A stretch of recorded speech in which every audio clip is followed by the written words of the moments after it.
Senhoras e senhores, bom dia.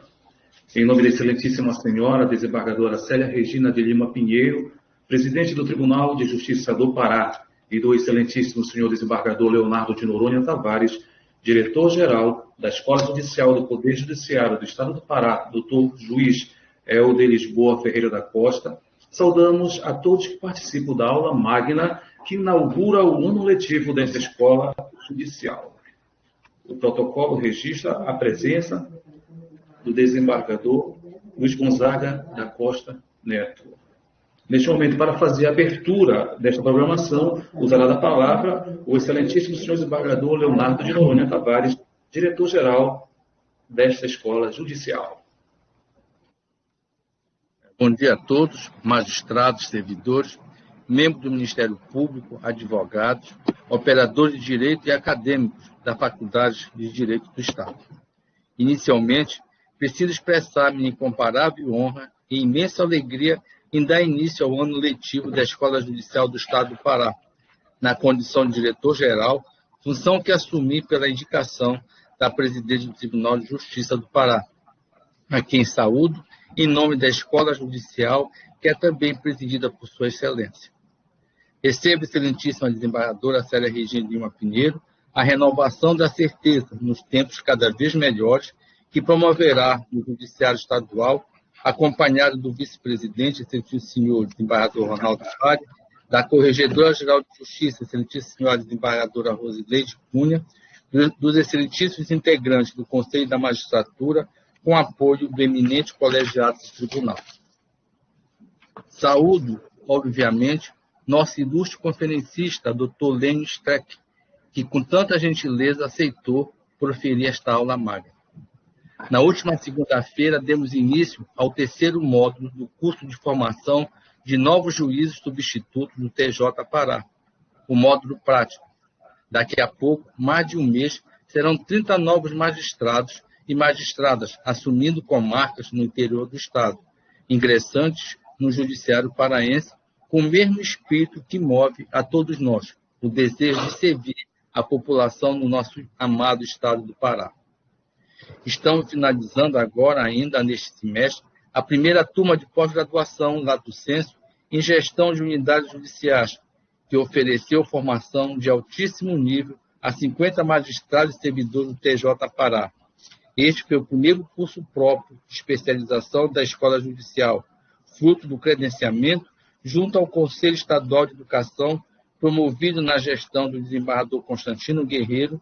O curso em comento foi iniciado na gestão do desembargador Ricardo Nunes, a quem me antecedeu a direção-geral da escola. Fica o reconhecimento a esses dois excelentes gestores que conduziram a Escola Judicial do Pará a outro patamar de qualidade e eficiência. Foi um enorme desafio levar adiante uma pós-graduação projetada para ser presencial, na modalidade híbrida, mas, como disse Aristóteles, o começo de todas as ciências é o espanto de as coisas serem o que são. Assim, diante desse espanto trazido pela pandemia, a escola teve que reaprender, recomeçar, se adaptar ao novo normal. Vamos iniciar outras turmas de especialização ainda este ano e promoveremos o recredenciamento da escola no Conselho Estadual de Educação, já pensando em oferecer a modalidade EAD com todas as suas especificidades e desafios. Afinal, ensino remoto e EAD não se confundem. Pretendemos iniciar no início do segundo semestre a primeira turma de mestrado em gestão pública em parceria com o Núcleo de Altos Estudos Amazônicos da FPA, com vagas destinadas à comunidade do TJ Pará, magistrados e servidores. Ainda nesta gestão 2021-2023, projetamos ampliar o oferecimento de vagas em outros programas de pós-graduação, estrito sensu, incluindo doutorados. Vamos estabelecer as bases para que a Escola Judicial do Pará um dia possua seu próprio programa de mestrado e doutorado. Para alguns pode parecer um sonho, mas como Fernando Pessoa pode dizer, tenho em mim todos os sonhos do mundo. Vamos reativar os encontros de altos estudos, bem como as publicações acadêmicas da escola, em especial com a edição da tradicional revista A Leitura no Bojo das comemorações dos 40 anos da Escola Judicial, que ocorrerão em 2022. Vamos editar algumas obras comemorativas, históricas e acadêmicas. Já temos dezenas de cursos programados em execução no programa de formação continuada de magistrados e servidores e continuamos atentos às demandas que advêm das unidades judiciais e dos núcleos, das coordenações e da própria Associação dos Magistrados. Faremos tudo isso mantendo nossa missão como escola judicial, cumprindo o plano de gestão do TJ Pará 2023 no que concerne à escola, correspondendo às expectativas do Conselho Nacional da Justiça e da sociedade, em um contexto de enormes desafios orçamentários. Contudo, Sócrates, filósofo ateniense, afirmou que uma vida sem desafios não vale a pena ser vivida. Enfim, há muito que realizar e hoje temos um momento muito especial, a aula magna com um dos maiores juristas do Brasil, Dr. Lênio Streck, referência em hermenêutica jurídica, filosofia do direito, processo constitucional, processo civil, apenas para citar algumas áreas do seu domínio acadêmico e profissional. Mais uma vez, registro nossa gratidão por ter aceitado o convite num contexto pandêmico que atinge nossos estados, mas que não foi capaz de nos parar. A sede pelo saber é combustível, é alimento. Com esta aula magna, declaro aberto o ano letivo da Escola Judicial do Pará. Deus nos proteja e nos abençoe sempre. Muito obrigado.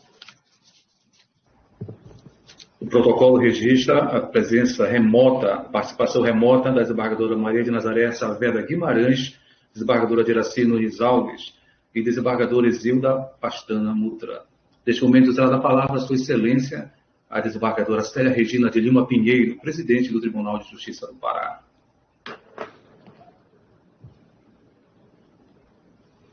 Bom dia a todos. Excelentíssimo senhor desembargador Leonardo de Noronha Tavares, diretor-geral da Escola Judicial do Estado do Pará, na pessoa de quem saúdo todos os demais presentes e dou as boas-vindas à abertura solene do ano acadêmico. Quero saudar especialmente aqui a minha colega desembargadora Iraci Nunes Alves, desembargadora Saavedra, desembargadora Exilda e o desembargador Luiz Neto. Obrigada por estarem junto conosco, buscando esse aprendizado constante. Fico feliz por isso. Registro a honra de poder contar com a presença de todos os senhores. Estamos iniciando mais um período da atividade acadêmica, com que se renova a preciosa contribuição da Escola Judicial ao continuado enriquecimento cultural e funcional aos magistrados e servidores do nosso Poder Judiciário. Todos os anos, as portas da escola se abrem para quem procura ampliar seus conhecimentos e deseja absorver maiores experiências, projetando a melhoria da qualidade dos serviços de direito e de justiça que tem a entregar. A pandemia do novo coronavírus nos obriga a, neste ano, realizarmos esse ato por meio de plataformas virtuais, facultando que magistrados, servidores, operadores do direito e acadêmicos de todo o Estado participem onde estiverem dessa interação e difusão da cultura jurídica. Tal como nos anos anteriores, assistimos hoje e assistiremos na próxima semana demonstrações da alta qualidade dos ilustres convidados a iluminarem a inauguração da programação anual desta escola, emprestando seus nomes e seus prestígios à valorização do nosso currículo acadêmico. Dividida em 2 etapas, a primeira aula inaugural deste ano terá hoje a palestra O que é isto? O direito. Ministrada pelo jurista Lênio Streck, doutor em Direito pela Universidade Federal de Santa Catarina e pós-doutor pela Universidade de Lisboa. Também é professor titular de pós-graduação em Direito, mestrado e doutorado da Universidade Unisinos e ex-procurador de Justiça do Rio Grande do Sul. Esta programação será completada no próximo dia 11, quando será realizada a segunda aula inaugural, igualmente pelos canais virtuais, com a palestra subordinada ao tema Cooperação Judiciária Nacional. Resolução 350 do Conselho Nacional de Justiça. Ministrada pelo desembargador do Tribunal de Justiça do Estado do Rio de Janeiro, Alexandre Freitas Câmara. O magistrado também é doutor em Direito Processual pela Pontifícia Universidade Católica, PUC de Minas Gerais, e autor de vários livros e artigos científicos na área do direito processual civil. Feliz aprendizado a todos. Muitíssimo obrigada. Passamos agora para o momento da aula magna, que será proferida pelo professor Dr. Lênio Streck, que tem como tema o que é isto, o direito. Professor Lênio.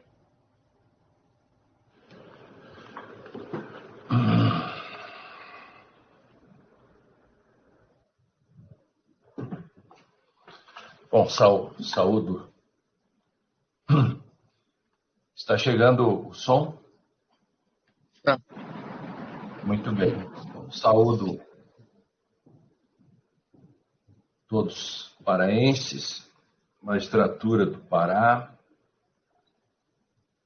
presidente, desembargadora Célia, saúdo também doutor Helder, saúdo os desembargadores, diretor da escola, desembargador Leonardo, saúdo também desembargador Milton, desembargador Luiz Gonzaga, alguns que eu conheço mais, Yudi. Quero saudar também, além de toda a magistratura, funcionários, advogados, alunos, o doutor Marcelo Ribeiro, que é professor aí no Pará, que foi meu orientando, e outro meu ex-aluno, doutor Jefferson, que são professores muito qualificados que fizeram o convite mais diretamente a mim. Eu quero saudá-los também nesta manhã para falar dessa temática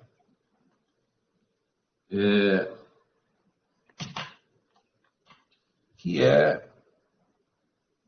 vem da aurora da civilização, né? O desembargador, diretor, falou antes, o desembargador Leonardo, sobre Sócrates e Aristóteles, né? Sócrates que morreu por suas ideias. Eu conheço a prisão onde Sócrates estava. Está lá na montanha onde fica o Panteão, toda o Areópago lá em Atenas. E logo depois foi assaltado por um taxista também, só para mostrar que o problema não é só brasileiro, né? E que eu fui sozinho e minha mulher ficou no hotel e estava cansada, né? Porque a gente caminhou muito, ficamos dias em Atenas e visitando tudo, o templo de Palas Atená, né? E dali começa a discussão da diferença entre direito e moral. E veja que Sócrates foi morto depois de um júri, né, que é daquela coisa que a voz das ruas matou Sócrates. E o Platão, seu aluno, ficou tão irritado com aquilo que escreve o mito da caverna, que é exatamente mostrando a fúria dele, o desdém pela malta, pela multidão, pela ignorância, pelas pessoas que pensam pelas outras, que vão pelas outras. Então ele escreve. As sombras são sombras, né? A ideia da iluminação. Platão foi o primeiro a se insurgir contra fake news. Porque o rei filósofo, quando entra na caverna para dizer que as sombras eram sombras, ele foi apedrejado. É mais ou menos como alguém entrar num grupo de WhatsApp cheio de negacionistas e dizer, olha, não é verdade que vacina faz mal. Aí você é posto para fora, ou você tem que sair do grupo para não criar mais inimigos que já tem e sair. Então, o Platão odiava esse tipo de gente, né? Platão odiava negacionistas. Enfim, se Platão estivesse aqui hoje, ele estaria absolutamente impressionado pelo clima que se instaurou no Brasil e no mundo no meio dessa pandemia, né? Aliás, Sócrates, pela boca de Platão, escreve o livro mais importante, o primeiro grande livro de filosofia da linguagem, que chamou Crátilo. Meus alunos têm que ler o Crátilo sempre. Então, quero só fazer essa introdução para lembrar que o desembargador Leonardo está certo em trazer à colação Aristóteles e Sócrates. Vou tentar fazer esta palestra, essa aula, de uma forma daquelas que não seria expulso por Platão, de uma forma mais ou menos sofisticada. Então, nesses tempos de pandemia, né, nós temos uma pandemia que muda nossas vidas, isso foi falado também aí no início, a questão da adaptação. Nós somos darwinianos nesse sentido, porque nos adaptamos às circunstâncias. Temos uma pandemia que, coincidentemente, nesses dias que nos reunimos aqui virtualmente, não há mais espaço nas UTIs, estão todos apavorados. Há um filme de terror no ar, só que esse terror é real, ele está batendo na nossa porta. Nós temos parentes, nós estamos preocupados, nós estamos em pânico com tudo que está acontecendo. Esta é a pandemia que já produziu 260 mil mortos.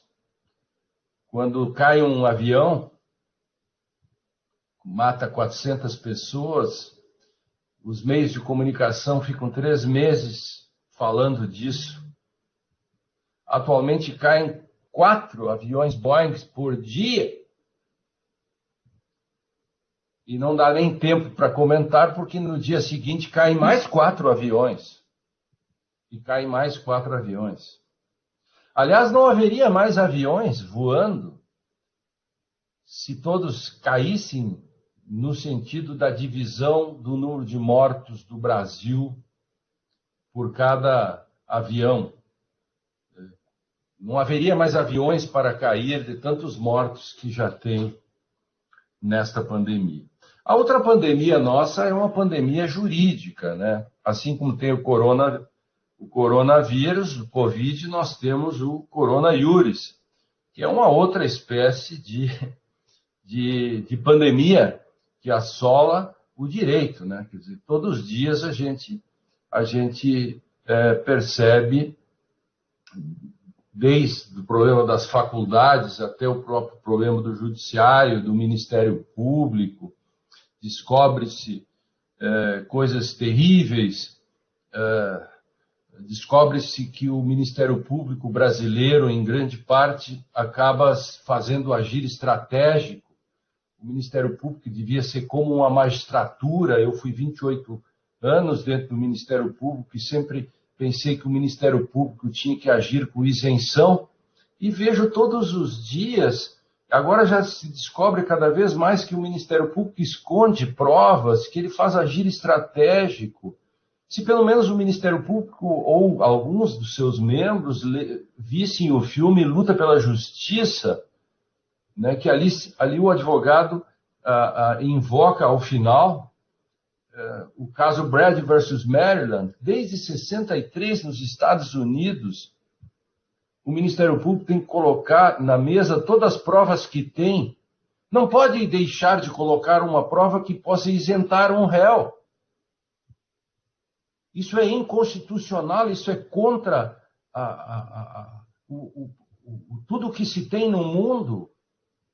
Eu não sei se todos sabem que o Estatuto de Roma, que nós somos firmatários desde 2002, o artigo 54 do Estatuto de Roma, diz que a acusação tem que buscar a verdade processual, investigando inclusive em favor da defesa. Quantos anos nós levaremos para que o Ministério Público brasileiro entenda isso? Tramita agora no parlamento o projeto Anastasia Streck, que é um projeto que eu fiz e o senador albergou, e temos que aprovar urgentemente esse projeto. Não necessitaria se nós cumpríssemos a Constituição. Eis o ponto que é isto o direito. Por isso que eu combinei com o Marcelo e com o Jefferson a temática para hoje, exatamente para mostrar, tentar demonstrar o que é isso direito. Nesses tempos de pós-modernidade, um dos problemas dessa pós-modernidade é o problema do excesso de informações. E o direito não lida com informações, o direito lida com conhecimento. O que é isto, o direito? O direito é conhecimento, saber e sabedoria. Informações são coisas que todos têm. Qualquer pessoa tem informações. Eu tenho uma tia que é analfabeta e que tem informações que ela passa repassando sem lê-las. Ela é como uma rodoviária. Todo mundo passa, mas ninguém mora. Qualquer imbecil tem 1 bilhão de informações na mão. Basta ele, no seu smartphone, clicar e ele tem o mundo à disposição. Mas o que ele faz com o mundo?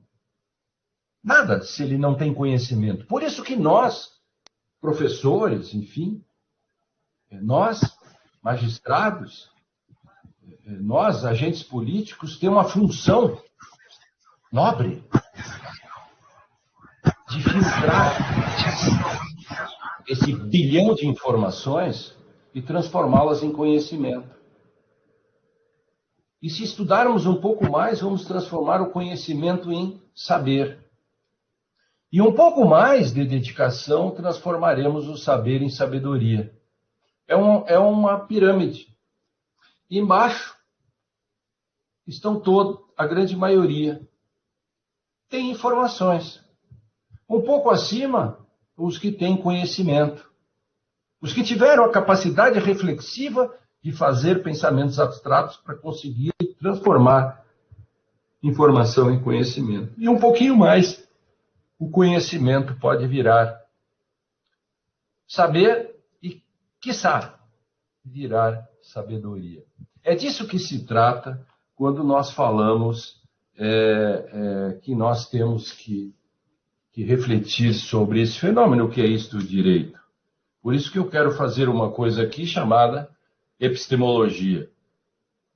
Parece um nome complicado, mas a epistemologia é um produto da modernidade, né? Até a modernidade nós temos ontologia. Quer dizer, as coisas têm uma essência, enfim. Na modernidade, o homem acorda e começa a descobrir, ó céus, o cogito, ergo sum, enfim, o mundo existe, por que existe? Pascal olha para as estrelas e diz que profunda angústia que isso me provoca. Então, aí começa a se discutir o que é epistemologia, as condições de possibilidade pelas quais eu disse X e as condições de possibilidade pelas quais é um não X. Isso chama epistemologia. E isso tem que ser feito no direito. Quem só tem informação não faz epistemologia. Quem tem conhecimento já fez um pouco. E quem tem saber já fez mais epistemologia. E quem vai até a sabedoria é porque é um epistemólogo e se ele fizer uma opção teorética adequada, na minha posição, eu sou suspeito, ele poderá ser um hermeneuta e que, para explicitar tudo que ele compreendeu, ele precisa de epistemologia. Então, hoje, na coluna de hoje do Conjur, eu uso uma coisa muito velha. Eu sou antigo, nos anos 80, eu fiz mestrado. Naquela época, mestrado era diferente, porque a gente fazia mestrado em 4, 5 anos, demorava. Eu sou do tempo em que a gente usava um semestre todo para estudar o nome da rosa. Sabia? Eu fiz um semestre todo sobre semiologia, estudando o livro do Humberto Eco, O Nome da Rosa, um semestre todo, só estudando isso. E levávamos mais tempo. E eu me recordei, quando escrevi a coluna para hoje, no Conjur, de Gaston Bachelard, que fala dos obstáculos epistemológicos. Isso é uma coisa muito simples. Ele diz, toda vez que a gente quer conhecer alguma coisa, a gente tem entraves. Então, eu mostro que nós temos que saber os conceitos, por isso o que é isto o direito, para poder tratar daquilo que nós queremos responder. Se nós saímos com 2 conceitos diferentes e chegamos na mesma conclusão, é porque os conceitos não eram relevantes. Eu vou dizer de novo. 2 pessoas querem resolver um problema jurídico. Uma usa o conceito de princípio, dizendo, princípios são valores. E o outro diz, princípios não são valores. Não vou discutir aqui qual é os 2 estão certos.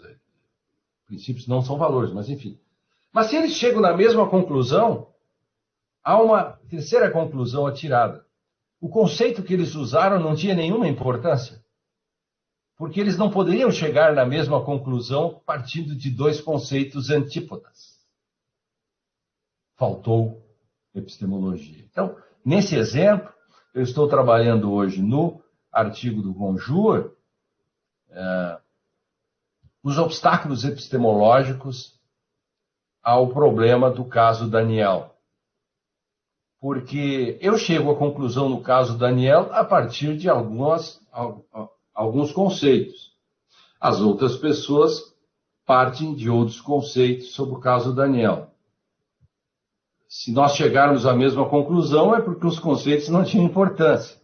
Mas se chegarmos a conclusões diferentes, é porque os conceitos foram relevantes e um dos 2 usou os conceitos de forma equivocada.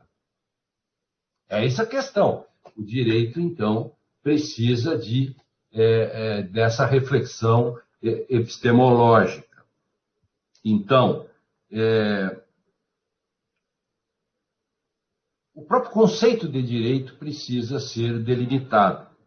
E eu vou voltar àquilo que se dizia na introdução pelo desembargador Leonardo, citando citando os gregos, né? E eu agora fico na mitologia.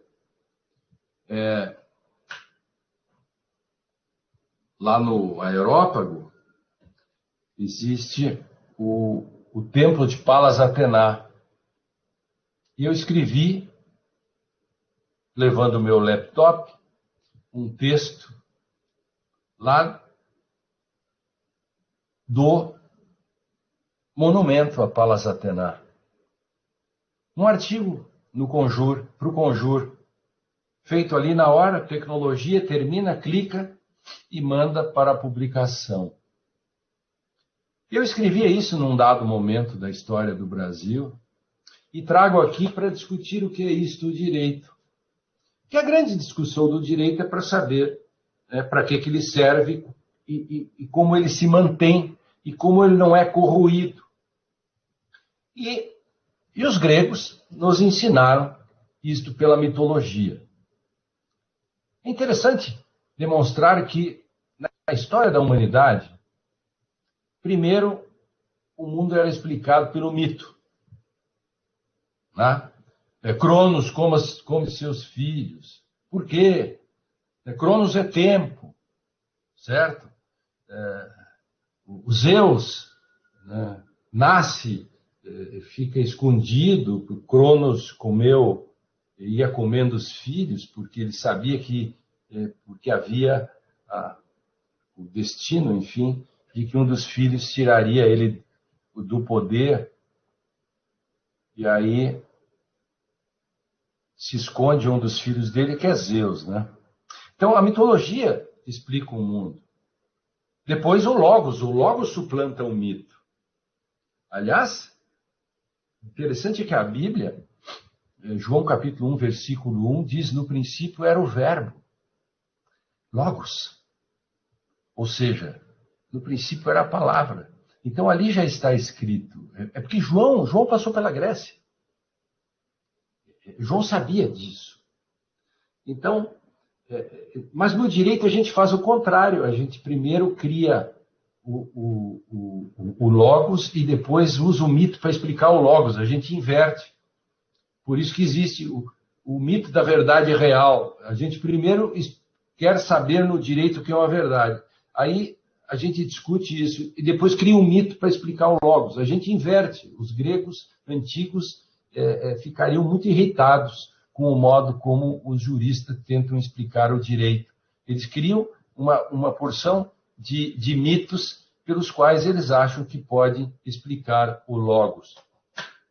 Então, o que é isto? O direito começa, né, naquilo que eu chamo de primeira manifestação do grau de autonomia do direito, que eu considero que existe em 4.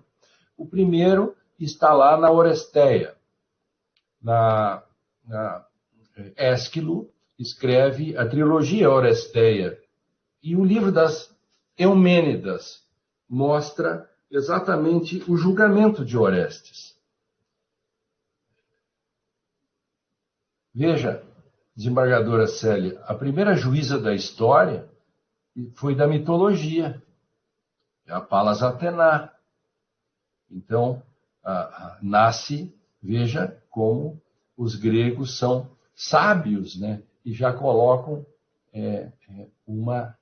a juíza, uma deusa, uma juíza naquele momento. Isso, veja a mitologia.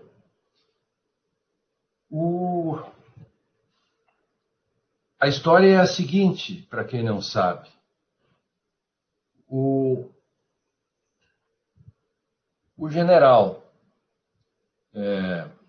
que eu esqueci o nome agora, não importa, mas é o pai do Orestes, ele volta da guerra de Troia, depois de 10 anos de luta, chega em casa e encontra a sua mulher, Clitemnestra, amaziada com Egisto. Egisto e Clitemnestra matam o cidadão que eu esqueci o nome, o general, na banheira da casa. Eles têm um filho, Clitemnestra e o general, que chama Orestes, que também estava na guerra. Orestes volta.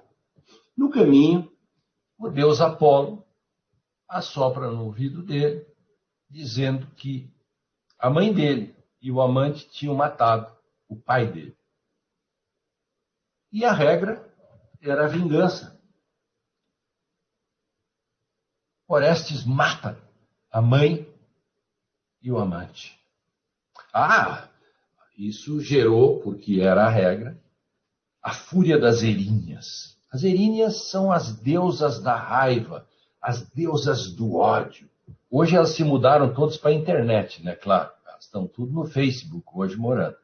Mas, então, as eríneas, as deusas da raiva, as deusas da justiça, pediram o fim, o rim, o fígado e tudo, ou mais, porque Orestes tinha cometido matricídio. Orestes, auxiliado pelo deus Apolo, que tinha feito essa pataquada de ir lá instalo para a vingança, e Hermes. Sempre o Hermes está no meio disso. Hermes, hermenêutica, falam com a deusa Palas Atená para dar um julgamento para Hermes, para Orestes. E a deusa Palas Atená, sabiamente, convoca o júri, primeiro júri da história. É um discurso muito bonito, esteticamente bonito também, assim, estético, quando a deusa Palas Atená diz: conclamo os cidadãos atenienses, é uma coisa muito bela, para que julguem, enfim. Aí o julgamento secreto, urna,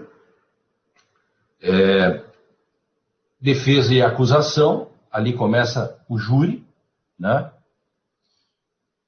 O deus Apolo vai defender Orestes, o corifeu, o coro, enfim, vai fazer, representa a então acusação. O resultado, o empate. E Orestes é considerado inocente.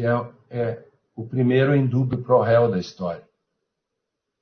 Então, hoje, quando nós falamos em indúbio pro réu, em empates nos julgamentos de habeas corpus e outros, lembremos sempre que isso começou lá na Grécia, porque o Estado não conseguiu maioria e já naquele momento a deusa Palas Atená entende desse modo. Qual é a moral da história? O mais bonito disso, para o direito, é que o direito, ele impediu a vingança. Ou seja, o conceito de moral ainda não existia. Então você tem todos os juízos morais que se tinha sobre o ato de Orestes bateram contra o direito. O direito impediu a vingança. Ali foi demonstrado não só a obediência a um processo, a uma obediência a regras, mas a obediência a uma instância chamada direito. O que é isto, o direito? Que impede a vingança. O julgamento de Orestes deveria ser encenado a cada início de faculdade e, quem sabe, até mesmo nos tribunais e no judiciário, para demonstrar que, por mais que você tenha certeza e tenha raiva do réu, mas é o julgamento com suas características, com todas o devido processo legal, é que vai dar o resultado final. Não é eu que quero. Não adianta, as eríneas queriam que Orestes fosse queimado vivo. Mas o julgamento disse não. E mais, as eríneas aceitaram o julgamento. Porque elas sabiam que tinham que aceitar, porque a sobrevivência delas mesmas depende para o futuro de aceitar a regra do jogo. Isso na mitologia. A segunda grande manifestação da autonomia do direito se dá na modernidade, né? Com auctoritas non veritas facit legem, que é quando o Hobbes vai dizer civilização ou barbárie. Ali a noção para o contrato social que vai se colocar a partir daí. Então, a noção de imputação, auctoritas. Não, a verdade, o que importa é a lei. Assim começa a modernidade. A terceira manifestação é, para mim, um novo sujeito histórico que se forma com a Revolução Francesa, se coloca o novo, deixando o velho para trás, no sentido da possibilidade de o cidadão, o citoyen, existir, porque antes o sujeito era um súdito. Então veja, primeiro o sujeito era um servo da gleba, medievo. Vem Hobbes para cá, e tranca e diz agora ele será um súdito. É um avanço. E aí depois vem a Revolução Francesa e diz, ele vai ser cidadão, citoyen. Aí vejam, você vai ver a própria Constituição brasileira vai dizer o Brasil é uma república que visa erradicar a pobreza, fazer justiça social, etc. No fundo, a Constituição nossa diz tudo o que a Revolução Francesa disse. Igualdade, legalidade, fraternidade está na nossa Constituição. Igualité, liberté, fraternité. Está tudo junto. O artigo 3º diz. E se a gente fosse resumir a nossa Constituição numa frase, eu diria: esta Constituição está aqui para desigualar a desigualação. Desigualar a desigualdade significa mais igualdade. Pronto. Eis o legado da Revolução Francesa. Eis o novo. A quarta grande manifestação se dá dobrando a segunda promessa da Revolução Francesa. Nós temos primeiro a noção de liberdade, século XIX. Mas não adianta eu ter liberdade se eu não tenho igualdade. Aí vem as lutas sociais, porque para eu usufruir liberdade eu preciso de igualdade. Só que isto foi longe, tão longe, que as revoluções socialistas, ao colocarem a igualdade, acabaram sufocando a liberdade. O que aconteceu, então? O que aconteceu foi que uma espécie de simbiose disso, a terceira, que é a fraternidade, que a gente chamaria, então, de Estado democrático e social de direito, para além da burocracia do Estado social, nós temos o Estado democrático de direito a partir do segundo pós-guerra, em que o direito assume um grau de autonomia nunca antes visto, ou seja, a Constituição virou norma. O que é isto o direito? O que é isto o direito é nós trazermos toda essa evolução para demonstrar que o direito necessita de um grau de autonomia. Ou seja, o nomos, a lei, necessita ter salvaguardas para impedir que os seus predadores tirem-lhe a característica principal, o direito, interditar, dizer, nominar. Aliás, o primeiro grande livro de filosofia da linguagem é o Crátilo, e ali Platão, pela boca de Sócrates, mostra exatamente a grande função do nomoteta. Nomos é lei, nomoteta, aquele que dá a lei. O nomoteta. Por quê? Porque Platão vai dizer como se fazem as coisas, como é o mundo.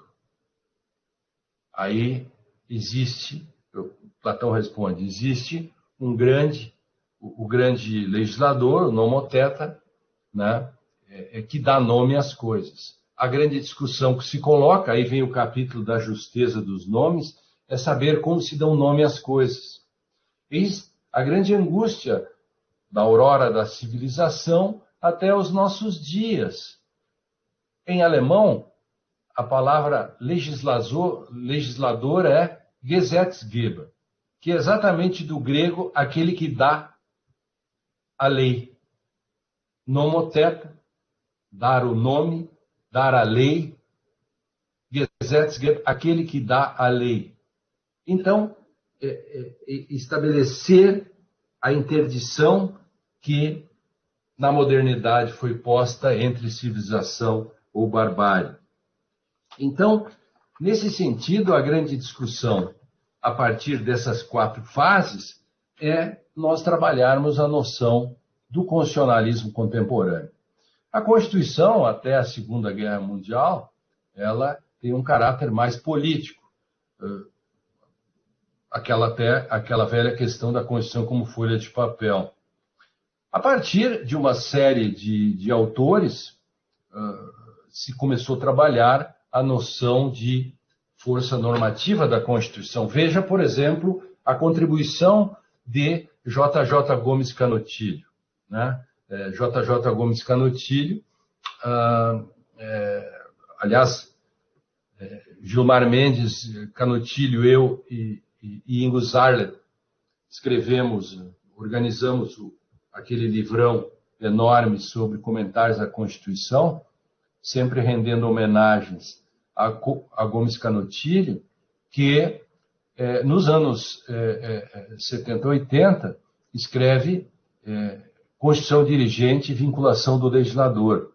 Quer dizer, de um lado, você tem o Ferraioli, você tem os alemães que vão falar sobre a força normativa, todos baseados nessa nova concepção de Constituição, e o Canotilho, que foi buscar em Peter Lerch a noção de Regierungsverfassung, que é a Constituição Dirigente, traz isso para Portugal para mostrar que, no momento que a Constituição diz Portugal é um país que vai fazer justiça social, etc., ele diz, a Constituição diz o que é, e o legislador diz o como. Isso é a noção de Constituição Dirigente que nós acabamos. Eu sou um jurássico brasileiro, né? Eu continuo acreditando na força normativa da Constituição, na Constituição compromissória e na Constituição Dirigente. Então, autores como Canotilho, Ferraioli, Hesse e outros mostraram exatamente como o direito necessita de um grau de autonomia, e a Constituição é esse marco que estabelece o modo como, até mesmo a questão social, porque ela é dirigente, acaba estando tudo na Constituição. Então, o direito à saúde, todas as questões estão no plano, principalmente num país como o nosso, nós precisamos da Constituição. O direito, então, ele tem esse patamar, né? O valor desse contrato. A Constituição é a explicitação do contrato social. O que é isto, a Constituição? A Constituição é we the people. Nós, o povo reunido, estabelecemos o modo pelo qual nós queremos viver, mas não basta simplesmente isso. Nós temos que estabelecer o modo pelo qual nós seremos mais iguais, teremos menos injustiças. Então, se você desenhar a Constituição, você logo vai ver as regiões constitucionais. A região da liberdade, a região da igualdade e a região da fraternidade. Você vai ver isso se você desenhar a Constituição. E você vai ver que a Constituição necessita de garantias para impedir, por exemplo, discursos autocontraditórios, né? Por exemplo, a Constituição não admite Daniéis Silveiras, porque isso é um harakiri institucional. Eu não posso, em nome da liberdade, dizer eu quero destruir a liberdade.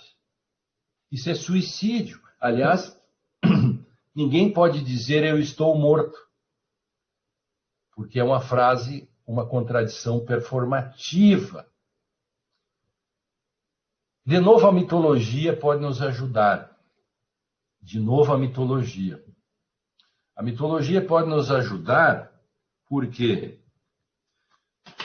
Ulisses, na volta da Ítaca, para Ítaca, ele sabe que ele não resistirá ao canto das sereias. Na metáfora, o canto das sereias são as maiorias, a voz das ruas, os que mataram Sócrates, enfim. É isso que a gente diz às vezes, a voz das ruas. Eu e o desembargador Hamilton Bueno de Carvalho, eu era procurador de justiça e ele desembargador, quando vinha um habeas corpus baseado no clamor social ou na voz das ruas, a gente ia para fora do tribunal, botava a orelha para fora, a gente fazia uma caricatura, né? E fazia assim, ficávamos 30 segundos e voltávamos. E dizíamos então para os outros dois desembargadores que nós não tínhamos ouvido a voz das ruas, porque as ruas não têm voz, e se ela tem voz, ela desafina. porque num dia ela canta um funk, no outro dia ela faz um sertanejão, e no outro dia ela faz uma música popular, e depois faz um thrash metal. O que é a voz das ruas? Alguém tem um vozômetro para medir? Nesse momento a voz das ruas indica que... Aí vem uma fake news e a voz das ruas muda. Portanto, é um péssimo conselheiro. Ulisses, na sua sabedoria, sabe disso e ordena para os seus marinheiros: amarrem-me ao mastro. Ele fez a Constituição. Amarrem-me ao mastro. Isso é uma ordem. Amarrem-me ao mastro. Mas ele sabia que não adianta amarrá-lo ao mastro. Por quê? Porque o canto das sereias, ele cega, ensurdece. E quando as sereias cantassem, ele determinaria que os marinheiros o soltassem, porque ele era o chefe, e ele morreria. Então, o que ele faz? Ele criou as cláusulas pétreas, as correntes que amarram Ulisses. Amarrem-me ao mastro. Regra número 2. Sob hipótese alguma, me desamarre. Pronto, está salvo. Então, quando a gente se queixa, às vezes, do direito ou da lei, é que o direito ele foi feito para proteger, inclusive, a gente da gente. O direito nos protege de nós mesmos. Nós somos terríveis, porque sempre queremos meter um juízo moral forte sobre algo. E o direito está ali. E se a gente souber olhar bem para ele, ele é um instrumento de salvação. O direito institui a modernidade de uma forma imputacional, em que o lex substitui o ius. E os séculos seguintes vão trazendo o ius de volta, mas o ius é introduzido na própria lei, na própria Constituição. Então, os juízos morais, etc., já são transportados para dentro da própria Constituição.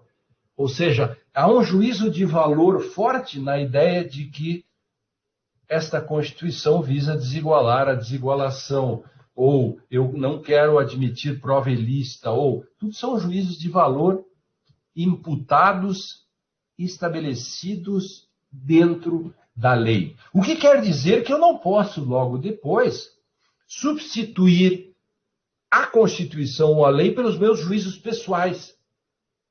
É como um sujeito, numa reunião de condomínio, perde a votação, porque criaram uma lei que não pode levar cachorro, e ele tem um cachorro, e então ele tenta mudar na marra o regulamento que ele perdeu na votação. É que quando o condomínio votou, todos os condôminos já pensaram exatamente nas vantagens e desvantagens sanitárias ou não de ter cachorros de determinado tamanho no prédio. Não adianta depois o que perdeu, a não ser que essa questão fosse contrária à própria Constituição, porque aí, então, claro, o regulamento não valeria. Então, nesse ponto, eu quero dizer que o direito precisa de um grau de autonomia. Por quê? Porque ele tem esse grau de autonomia e, portanto, ele precisa se proteger. Ele precisa se proteger, sabe de quê? Dos delinquentes. Hermes era um delinquente. Quando Hermes nasce na mitologia, ele já nasce grande, na forquilha de uma árvore. E a primeira coisa que Hermes faz é roubar todas as cabeças de gado, as vacas e os bois do seu irmão.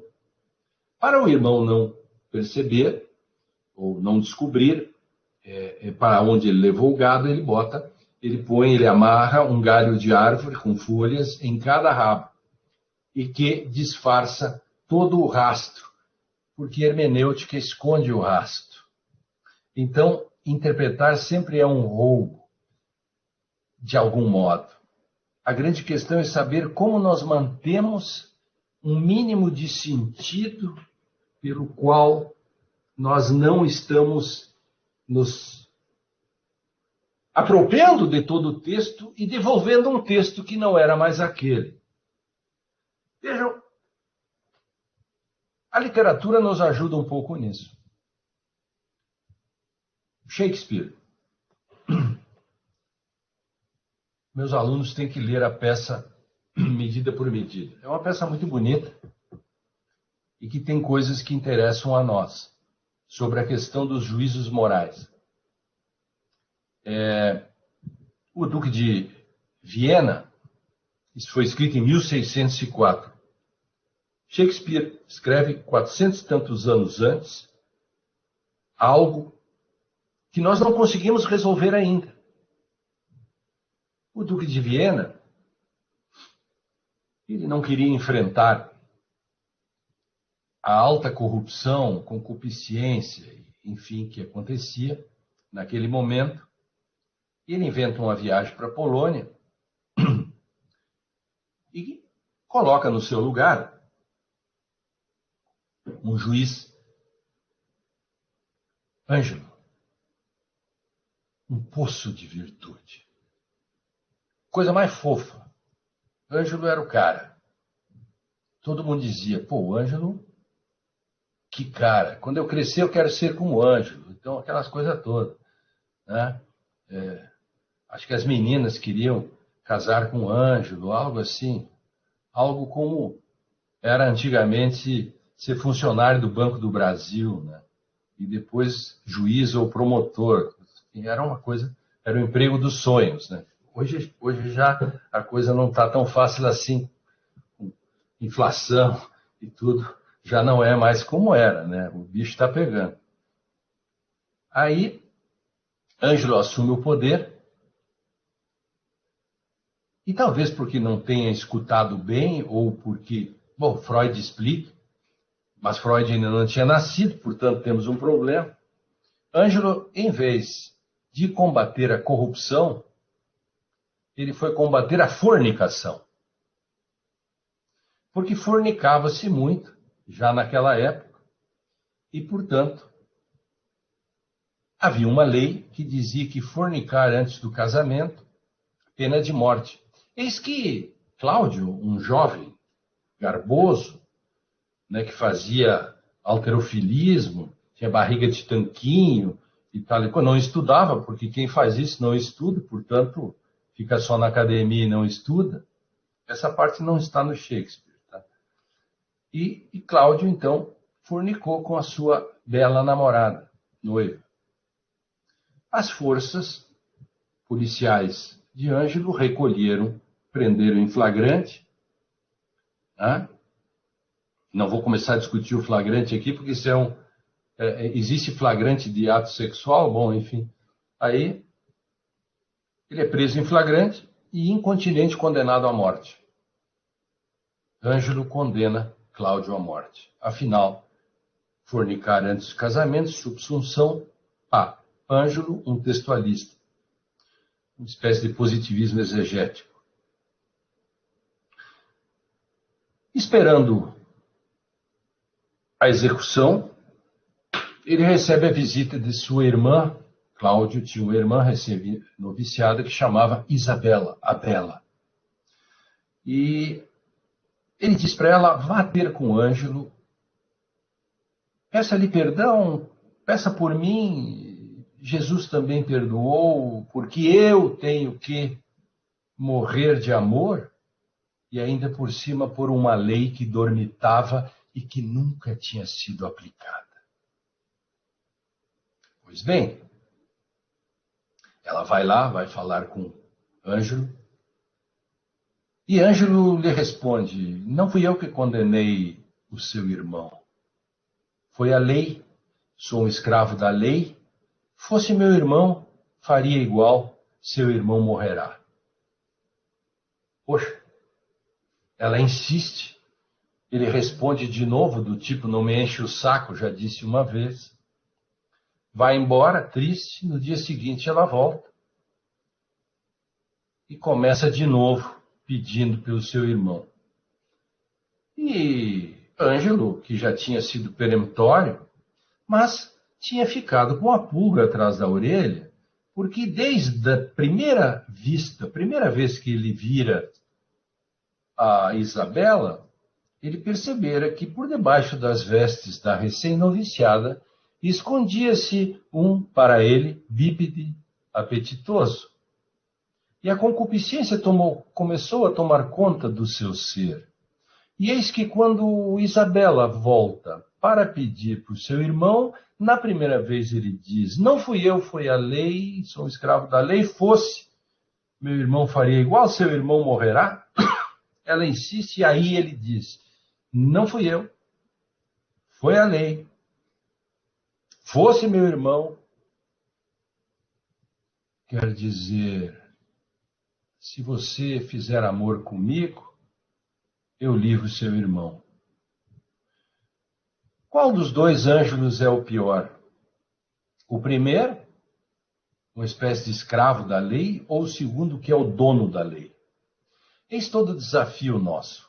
Ambos fizeram juízos morais. Mesmo quando Ângelo usa a lei como um escudo simplesmente e de uma forma textualista, ele manda executar, manda matar, ele faz tantos juízos morais, mas de outro modo, do que quando ele voluntaristicamente livra, ou quer livrar, o irmão em troca de sexo. A grande luta na história, nesses 400 anos, é terminar, é não entrar na armadilha da dicotomia textualismo, literalismo, voluntarismo. A gente vê isso nos tribunais todos os dias. Às vezes, uma decisão, o juiz é absolutamente voluntarista e o mesmo juiz, logo depois, ele se torna um textualista. A grande discussão aqui é a gente precisa ter um pressuposto pelo qual nós não venhamos morder a língua. Por quê? Porque se eu digo que a lei resolve tudo e encerro a discussão, vai chegar um momento em que a lei não resolve tudo. Isto, por exemplo, agora no caso Daniel. Se alguém diz que o conceito de flagrante é esse mesmo clássico e não tem conversa, ele faz uma interpretação literalista, ele teria que fazer essa mesma interpretação literalista do artigo 53, que diz que o deputado é imune para quaisquer palavras. Quaisquer é quaisquer mesmo? Alguém vai dizer, não, quaisquer não dá para fazer uma camiseta dizendo eu estupro crianças, ou quero a volta da escravidão. Alguém vai dizer, isso o deputado não pode, então não é quaisquer. Quer dizer, quaisquer é não bem quaisquer, correto? Mas então, se você acabou de dizer que o conceito de flagrante é, por exemplo, praticamente textualista, por que aqui não é? Porque tem dois problemas sérios aqui. Não pode ser aqui, nem pode ser assim. Tem que ter no meio. No meio, precisa ter uma teoria da decisão. Para dizer o que é isto o direito, eu preciso blindar o direito dos seus predadores e manter um mínimo de sentido do direito, pelo qual nem a interpretação pode tudo e nem dizer que não precisa de interpretação. O que é isto o direito depende exatamente dessas duas premissas, para construir no meio uma questão. Uma interpretação não é decorrente de um mero objetivismo, textualismo, por exemplo, mas também ela não é de um mero subjetivismo. Então, a interpretação é uma questão que está no meio, que a gente chama de hermenêutica, interpretativismo, etc. É o modo que a gente tenta segurar a delinquência de Hermes. Hermes é um delinquente. Ele fazia a intermediação da linguagem dos deuses aos mortais, mas nunca se soube o que os deuses disseram. Só se soube o que Hermes disse que os deuses disseram. Portanto, ele pode colocar os sentidos que quiser. E isso mostra ele um delinquente. Por quê? O que é isto o direito? Ora, pensemos assim, para ser mais claros, para eu não me espichar muito aqui. Pensemos na modernidade. A hermenêutica, embora ela seja mitológica, ela é uma questão moderna. Vejam, desembargadores, advogados, enfim, alunos. Pensemos na modernidade. Você tem a Bíblia. Tem a Bíblia. E a Bíblia tem que ser traduzida, a Bíblia tem que ser interpretada. Aí vem,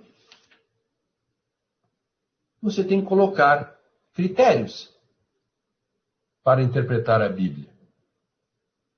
Porque senão chega alguém e diz, naquele dia, Jesus nem apareceu no lugar. E a Bíblia diz, naquele dia ele fez milagres. Aí vem alguém e interpreta dizendo, faz uma espécie de súmula vinculante, dizendo, não é verdade que Jesus esteve lá. Esculhambou com a Bíblia. O que se faz então? Uma hermenêutica teológica. Para estabelecer as condições de possibilidade para saber como que a Bíblia deve ser interpretada. Aí vem a questão das alegorias gregas. Aquelas alegorias todas. Não se pode dizer qualquer coisa sobre elas. Aí vem a hermenêutica filológica. E aí vem o direito. Pode fazer glosas, os glosadores, por exemplo, qualquer coisa. Não. Então se precisa de uma hermenêutica jurídica. Aí começa depois. Primeiro, grande hermeneuta, Van Hauer, isso em 1654. Mas mais famoso que ele, em outra perspectiva, é Friedrich Schleiermacher. Ele vai fazer o hermenêutico para discutir os mal-entendidos. Vejam, os mal-entendidos sobre o direito. Depois vem Dilthey. E no final do século XIX e XX, nós começamos com o giro linguístico. É tão bonito isso que agora nós abriríamos um parênteses, falaríamos mais sobre literatura. Traríamos, por exemplo, Machado de Assis, que antes de toda essa gente do giro linguístico, escreveu Ideias de Canário. Que é um conto bonito, pelo qual você tem o canário que acha que o mundo é o que ele diz. Não tem muitos amigos da gente que não acreditam em nada, que não acreditam na ciência, que quando vem um professor mais sofisticado como eu, diz, ih, lá vem Lênio Streck com esse negócio de novo, essas coisas que ele acha que sobre filosofia e tal. É o canário do conto lá do Machado de Assis. Porque o canário ele estava num brechó, numa gaiola penduradita ali, aí chega o senhor Macedo e ele começa a olhar e o canário chama o senhor Macedo, você aí, e o senhor Macedo diz, o canário que fala. Pô, aí o senhor Macedo pergunta, senhor, o canário, quem lhe botou aí? Quem lhe prendeu? Aí o canário diz, que prisão? Aqui eu sou o dono. E ainda tenho um empregado. Ele me traz comida e água todos os dias. O que é o mundo? Pergunta o senhor Macedo. E o canário diz, o mundo é um brechó, um canário como rei, numa bela gaiola pendurada no centro. E ele ficou impressionado com aquilo. E comprou o canário. Levou para casa e começou a estudar o canário. Diálogos, canário, Macedo, Macedo, canário. E foi anotando. Passou um tempo, o senhor Macedo comprou uma gaiola nova, bonita para o canário. Pendurou lá. Começou, de repente, perguntou, ô canário, o que é o mundo? Passado já uns dias, e o canário diz, o mundo, esse alpendre bonito, o céu azul, e o canário, dono de tudo, dentro desta gaiola bonita. O resto tudo é mentira e ilusão.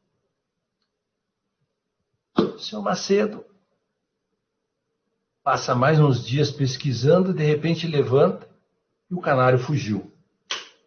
O canário havia fugido. O senhor Macedo ficou triste, foi passear na horta de um vizinho. Eis que de repente está ele passeando com seu amigo e alguém chama ele, ô, seu Macedo, E o seu Macedo olha e diz: ô Canário. E o Canário diz: por onde vocês têm andado? Aí o Macedo diz: eu? Você é que fugiu. Aí o seu Macedo pergunta para ele, diz: ô Canário, a propósito, o que é o mundo para você? E o Canário diz: o mundo? O mundo é vasto. O mundo é estimato, a liberdade. O mundo é o céu azul e infinito. E o seu Macedo pergunta: mas e o brechó? Que era o mundo? E aquele brechó? E o Canário diz: que brechó? Você enlouqueceu? Não existe brechó, não existe nada. Então, o Canário, a ideia de Canário do Machado de Assis já antecede a noção esta de que você não pode achar que os limites do seu mundo são o tamanho da sua linguagem. O mundo é maior do que você pensa. Quando eu fiz graduação, eu tinha um tipo de professor, eu não imaginava como era o mundo, mas eu achava que o mundo era aquilo.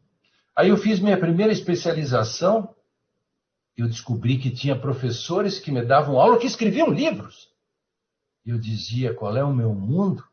Céus! O mundo é um curso de especialização com professores que escrevem seu próprio texto e o resto é mentira e ilusão. Aí eu fui fazer mestrado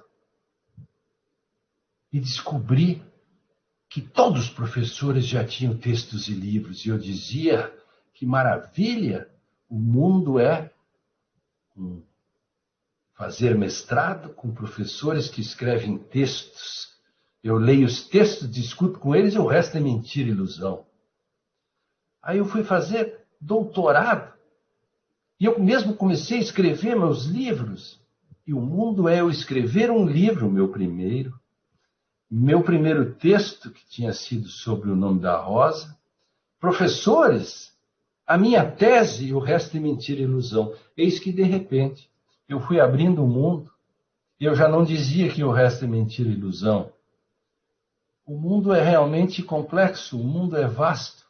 O mundo é eu, aquele meu curso de graduação, minha especialização, meu mestrado, meus amigos. O mundo sou eu e circunstâncias. O mundo é eu mais vocês agora e vocês. Eu estou encalacrado inexoravelmente com cada um de vocês e vocês estão comigo. O mundo é isso. O mundo não é solipsismo. O mundo não é as ideias de Canário. O mundo não é o personagem Humpty de Alice através do espelho que diz: por que você só faz aniversário uma vez por ano e ganha só um presente? Alice responde para Humpty: porque está na Constituição, porque é assim. Estou fazendo uma adaptação. E Humpty diz: não, você pode ganhar 364 presentes, porque você pode fazer 364 desaniversários. E Alice diz: não pode ser assim, isso é inconstitucional, e papapá. E aí o Humpty diz: pode, porque eu dou às palavras o sentido que eu quero. A questão é saber para que serve o direito. O direito serve para impedir que Humpty transforme um aniversário em 364 desaniversários. Direito existe para isso, para evitar que a minha raiva condene alguém e eu não vi no meio do caminho uma pedra, uma prova ilícita. É como no aeroporto, eu preciso passar pelo raio-x. Embora todos saibam que eu não sou terrorista. Mas por que todos têm que passar? Porque existe o princípio da segurança do voo. E, portanto, eu preciso passar pelo processo. Que o processo é meio e não é fim. Não um fim. eu preciso passar pelo devido processo legal. Então, nesse sentido, eu quero dizer a todos que a vacina contra a pandemia jurídica, a vacina contra a delinquência de Hermes, que é inexorável, ele é um personagem moderno, é uma teoria da decisão. Critérios. Eu preciso de critérios. Aí nós começaríamos agora uma outra aula para falar o que é isto, uma teoria da decisão. Uma teoria da decisão é uma construção dupla. Ela é uma construção teórica, pela qual eu estabeleço as condições de possibilidade pelas quais eu não posso admitir que o direito seja o que os tribunais digam que é. Eu preciso controlar isso. Mas esta é a teoria. Mas eu também preciso de uma heurística. Eu preciso de critérios. Eu preciso de critérios explícitos pelos quais, por exemplo, eu defino o que é ativismo. Estou apenas dando um exemplo, porque isso é muito longo, teria que ter outras duas conferências. E nós estamos falando só primeiro o que é isto, o direito. Isto é uma espécie de trilogia. O que é isto, o direito? Então, eu preciso critérios para estabelecer a diferença entre ativismo e judicialização.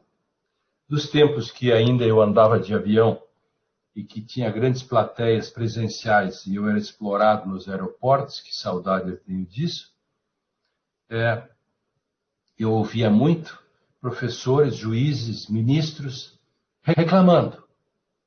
Assim não dá mais, tantos % de ativismo judicial. E eu dizia, calma, acho que o senhor está usando o conceito errado. O que o senhor está criticando é a judicialização da política. Essa é boa. E do outro cara gritava, não é possível judicializar a política, isso é um absurdo. E eu dizia, ministro, magistrado, professor, você está criticando o ativismo, ele é ruim mesmo. Você está usando conceitos trocados. Então, eu preciso saber que ativismo é ruim porque ele é behaviorístico, mas eu preciso saber que o judiciário tem que judicializar em determinadas circunstâncias, sempre com critérios. No meu laboratório de hermenêutica na universidade, e Marcelo Ribeiro e Jefferson, que estão escutando, e outros ex-alunos meus sabem do que eu trato, nós fizemos uma experiência de que, pegando 100 casos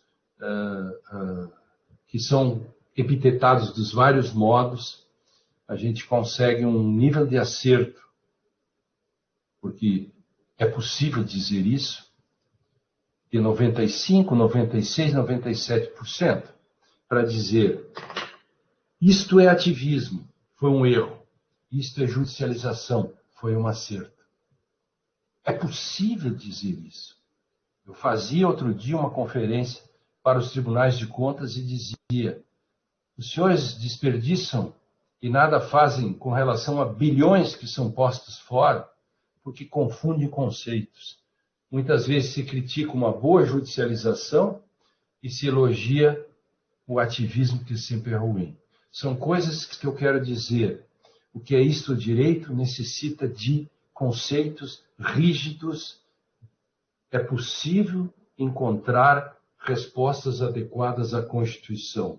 O direito não está todo posto numa lei, mas também não está no seu contraponto na cabeça de quem vai interpretar. Nem isto, nem aquilo. A nossa luta é dizer que o direito é um conceito interpretativo. Por isso, a medida por medida tem que ser feito com Hermes que entenda perfeitamente este equilíbrio que nós temos que ter. Por isso, agora começaria a parte 2, depois dos comerciais, a parte 2, né, como as séries da Netflix, elas são ou minisséries ou são séries, aqui seria, terminava a temporada 1, que trata o que é isto o direito. Começaria a temporada 2, os antídotos e os remédios para impedir que o direito seja corroído pelos seus predadores. 2 pontos, da necessidade de uma teoria da decisão. Esta seria a segunda temporada. E a terceira temporada iria nas questões teóricas que sustentam tudo isso. Amigos, amigas, magistrados, embargadores, alunos, todos, Belém do Pará, terra de Fernando Scaf, né? De tantos queridos amigos daí. Agamenon é o nome do general, me lembrei agora. Veja que a gente vai indo, esse negócio fica na cabeça até que apareceu. Agamenon era o marido da Clitemnestra e acabou sendo morto no banheiro da casa, né? Então, me lembrei agora. E tem outros amigos, tudo para dizer também que outros amigos meus aí de Belém do Pará, que agora me passou o nome, são é como Agamenon. Vou tomar um café agora quando terminar, tenho certeza que eu vou me lembrar de 3 ou 4 amigos meus que esqueci o nome, mas que nesse momento passou por aí. Abraço a todos, cuidem-se, porque a coisa não está fácil. Eu quero tomar todas as vacinas possíveis e imagináveis. Obrigado, professor Lênin.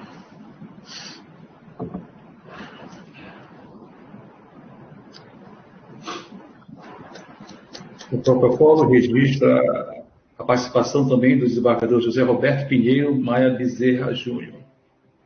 Em nome da presidência, nós agradecemos a palestra do professor Dr. Lênin Streck e convidamos para a próxima aula magna, que ocorrerá na quinta-feira, dia 11 de março, às 16 horas, que terá como palestrante o desembargador Alexandre Câmara, do Tribunal de Justiça do Rio de Janeiro, que tem como tema Cooperação Judiciária Nacional. Todos estão convidados a participar, se inscreverem pelo portal do Tribunal de Justiça. Agradecemos a presença de todos e damos por encerrada esta aula, programação de hoje. A todos um bom dia. Muito bem.